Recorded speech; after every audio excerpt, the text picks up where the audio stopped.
Hello, मेरा नाम सचिन है और आज हम पढ़ेंगे क्लास 8 का चैप्टर नंबर 10 एक्सरसाइज 10 ए का क्वेश्चन नंबर है ये 3। आइए क्वेश्चन को पढ़ते हैं और सॉल्व करते हैं।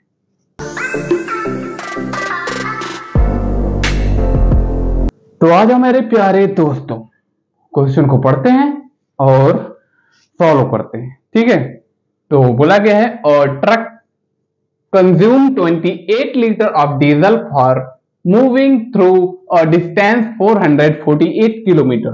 How much distance will it cover in 64 liter of diesel?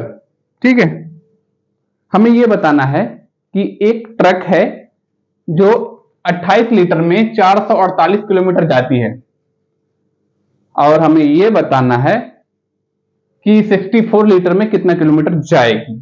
ठीक है, अगर ये क्वेश्चन डायरेक्ट वेरिएशन और इनवर्स वेरिएशन चैप्टर का नहीं होता तो हम इसको किस तरीके से सॉल्व करते। हम इसको 448 को 28 से डिवाइड करते, 1 लीटर में कितना किलोमीटर जाता है ये हम पता कर लेते और जितना किलोमीटर आता उसका जो है 64 से मल्टीप्लाई कर देते, आ जाता कितना किलोमीटर जाएगा 64 लीटर में। ठीक है, ये ऐसे हमें पता चल जाता। लेकिन ये केस क्या है, in case of direct variation. ठीक है, it is the case of direct variation. तो हम वो बना लेते हैं डीजल। एक डीजल है, यहां है किलोमीटर, किलोमीटर मतलब डिस्टेंस है ना। इसको हम मान लेते हैं एक्स डीजल को और इसको मान लेते हैं वाई। ठीक है, हम टेबल बना रहे हैं, टेबल, क्योंकि ये डायरेक्ट वेरिएशन टेबल है। अब कोई भी वेरिएशन टेबल हो इस चैप्टर में हर जगह टेबल ही बनाना है। ठीक है, तो ये है 28 लीटर डीजल। ठीक है, डीजल 20 लीटर में ही रहेगा ना। और डिस्टेंस क्या है 448 किलोमीटर लीटर। ठीक है, तो हमें यह बताना है कि 64 लीटर में कितना किलोमीटर जाएगा। तो ये ऊपर वाला जितना है सब x है, तो ये होगा y, मतलब हमें y की वैल्यू निकालनी होगी। ठीक है, तो हम लिख सकते हैं, हम नीचे लिख सकते हैं क्योंकि ये डायरेक्ट वेरिएशन है तो हम लिख सकते हैं it is a case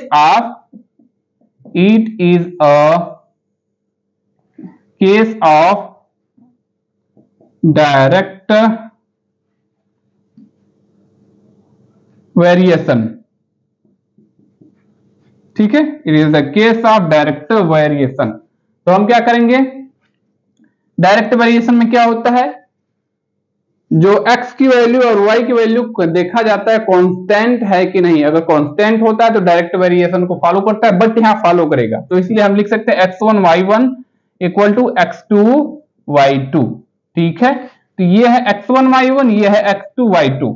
ठीक है, तो हम सॉल्व करते हैं, हमें किसकी वैल्यू निकालनी है, हमें निकालनी है, यहां सॉल्व कर लेते हैं, हमें निकालनी है 28/448 इक्वल टू x1 y1 है ये, x2 y2 में क्या 64/y, हमें y की वैल्यू निकालनी है। ठीक है, तो सॉल्व करते हैं इसको। यहां 28/448 ये हो गया है 64/y है ना।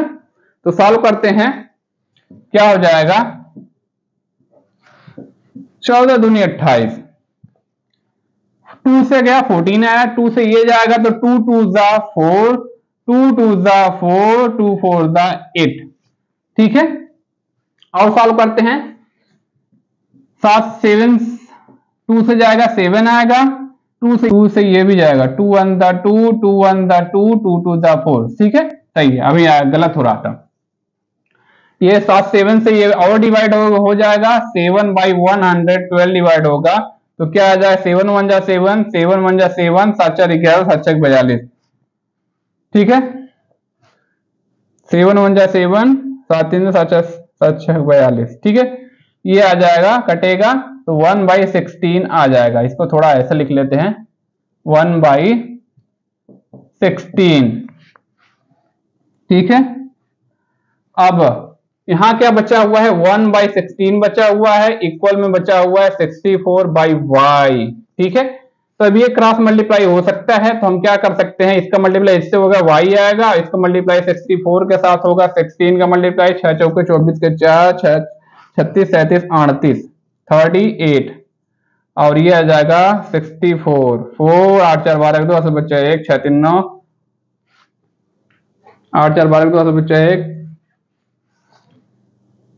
6 3 9 10 1024। ठीक है, 1024 आएगा किलोमीटर। ठीक है, 64 लीटर में जाएगा 1024 किलोमीटर। ये है क्वेश्चन नंबर 3 का आंसर।